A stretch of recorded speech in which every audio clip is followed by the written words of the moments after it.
జగన్ నాయకత్వం, జగన్ నాయకత్వం, జగన్ నాయకత్వం, శివంత్ రమేష్ గారి నాయకత్వం, శివంత్ రమేష్ గారి నాయకత్వం, శివంత్ రమేష్ గారి నాయకత్వం, వైఎస్ఆర్ కాంగ్రెస్ పార్టీ, కాంగ్రెస్ పార్టీ. జై జగన్, జై జగన్, జై జగన్, జై జగన్, జై జగన్, జై జగన్, జై జగన్. వైఎస్ఆర్ పార్టీ, జోహార్ వైఎస్ఆర్, జోహార్ వైఎస్ఆర్, జోహార్ వైఎస్ఆర్.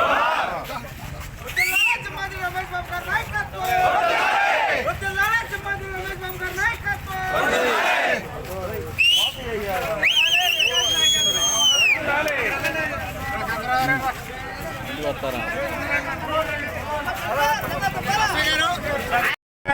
సింహాద్రి రమేష్ బాబు గారి ఎన్నికల ప్రచారంలో భాగంగా మన కోడూరు గ్రామం ఇచ్చేసి ఉన్నారు.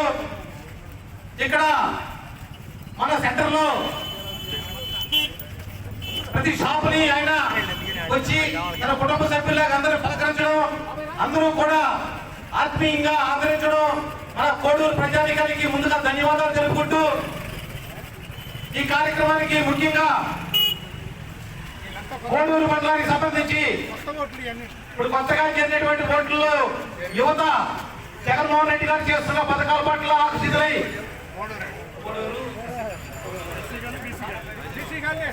ఎస్సీ అండ్ బీసీ కాలనీ సంబంధించిన యువకులు రాబోయే రోజుల్లో విద్య ద్వారా అనేకమైనటువంటి జగన్మోహన్ రెడ్డి గారు ప్రవేశపెట్టినటువంటి పథకాలతో ఉన్నత స్థాయికి ఎదగాలనే సంకల్పంతో ఇవాళ ప్రతిపక్షాలు చేస్తున్నటువంటి కుట్రలను భగ్నం చేస్తూ ఇవాళ వైఎస్ఆర్ పార్టీ మన జగన్మోహన్ రెడ్డి గారి పరిపాలనలో మేము కూడా భాగస్వామ్యం అవుతామంటూ మా గౌరవ ఎమ్మెల్యే గారు సింహాద్రి రమేష్ బాబు గారి ఆధ్వర్యంలో, అలాగే యువ నాయకులు మన సింహాద్రి వికాస్ బాబు గారి ఆధ్వర్యంలో, అలాగే మన మండల పార్టీ మన అందరి ఆధ్వర్యంలో, మన కోడూరు మండల ఆధ్వర్యంలో జాయిన్ అవడం జరిగింది. ఈ సందర్భంగా మేము ఒకటి మాత్రం చెప్తున్నాం, ఇది ప్రజా ప్రభుత్వం, పేదల ప్రభుత్వం, రైతుల ప్రభుత్వం, ప్రతి ఒక్కరికి అండగా ఉండే నాయకుడు మన సింహాద్రి రమేష్ బాబు గారు. ఆయన నాయకత్వాన్ని బలపరుస్తూ అలాగే ఎంపీ అభ్యర్థిగా పోటీ చేస్తూ పరిపాలన పేదలకు సహాయం చేసే అభివృద్ధి గురించి మేము ఈ పార్టీలో చేరడం జరిగింది.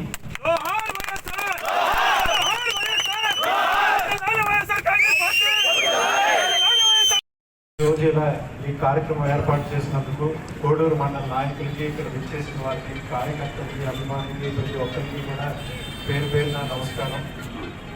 మనం 2019 ఎన్నికలకు ముందు మనకి ప్రధానంగా కోడూరు మండలంలో 2 సమస్యలు కనిపించినాయి. ఒకటి ఏంటంటే చుక్క భూములు.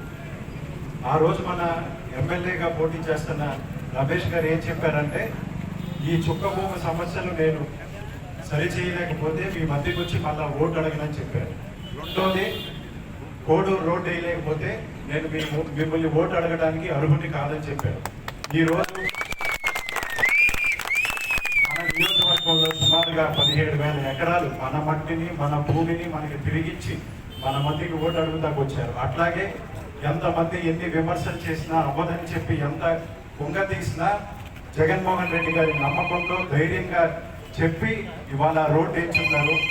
ఖచ్చితంగా ఇటువంటి దమ్ము ధైర్యం గల నాయకుడు మన మధ్య ఉన్నారు. మీరందరూ మరొకసారి ఆశీర్వదించాలి. ఇంకొక పక్క మాత్రం కండువాళ్ళు మార్చే సంస్కృతి లేదని చెప్తుంటే రోజుకి పూటకి కండువాళ్ళు మారుస్తూ మన ముందుకు వస్తున్నారు. నాయకుల మధ్య అభిమానులకి, వైఎస్ఆర్సీపీ నాయకులకి, ఈరోజు ఇక్కడ పార్టీలో చేరిన యువతరానికి పేరు పేరున ధన్యవాదాలు చెప్తూ, ఏదైతే చంద్రబాబు నాయుడు గారు ఒక దుర్మార్గపు ఆలోచనతో 22A ఒక చుక్క పెట్టి మీ భూముల్ని మీ పిల్లలకి ఇవ్వడానికి లేకోకుండా, లోన్లు తీసుకోవడానికి ఇవ్వడానికి లేకోకుండా, అమ్ముకోవడానికి లేకుండా చేసిన దాన్ని 19కి ముందు నేను గడప గడప తిరుగుతూ నాకు ఓటేయండి, ఖచ్చితంగా దాన్ని జగన్మోహన్ రెడ్డి గారితో చెప్పి రద్దు చేస్తానని చెప్పాను. అట్లాగే మళ్ళా వచ్చినప్పుడు మీ ఇళ్ళకి నువ్వు ఆ మాట చెప్పావు, మళ్ళా ఇంతవరకు చేయలేదంటే అది కనుక చాల్చకపోతే మీ మధ్యకొచ్చి మరి నేను ఓటని చెప్పా, ధైర్యంగా మాట్లాడా, అది రద్దు చేయించా. ఇంకొక విషయం కూడా చెప్పా, మళ్ళా గడప గడప తిరుగుతున్నప్పుడు కోడూరు రోడ్డు సమస్య, ఘంటసాలానికి కోడూరు రోడ్డు సమస్య, చల్లపల్లాయనికి కోడూరు రోడ్డు సమస్య, మోపుదీవానికి నాగాలంకానికి కూడా కోడూరు రోడ్డు సమస్య. కోడూరు రోడ్డు వేయించలేదు ఖచ్చితంగా చెప్పా. ఆ రోడ్డు వేస్తేనే, ఆ రోడ్డు వేయించగలిగితేనే మిమ్మల్ని ఓటు అడుగుతా ఉన్నా. నా ధైర్యం జగన్మోహన్ రెడ్డి గారు, ఆ జగన్మోహన్ రెడ్డి గారితో చెప్పి ధైర్యం